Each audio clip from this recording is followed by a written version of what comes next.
Hi, this is Heidi from Garden Crossings, and I'm out in my garden today, and I'm going to show you how to deadhead your perennials. So here we have a spring blooming perennial, and I'm going to go ahead and trim it. I'm hoping for a reflush later on this summer, and I think that it's probably going to happen. So let's take you down into the garden bed and just let me show you what we have. I'm going to go ahead and I'm going to trim off all these spent blooms. And if you look inside here, you'll see there's some new growth coming, and I do see little buds here for flowers. So these flowers will eventually be, these buds will eventually be new flowers. So let's get rid of all this nasty up on the top so that we can have a beautiful plant again in the fall. So I'm going to go in there with my scissors, and I'm going to trim approximately 6 inches off the plant, like so.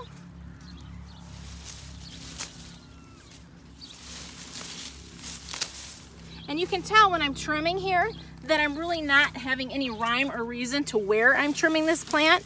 I'm just trimming it so that it's about 6 or 8 inches off the ground. So there you go. You can see we went ahead and trimmed that back, and now it's been deadheaded.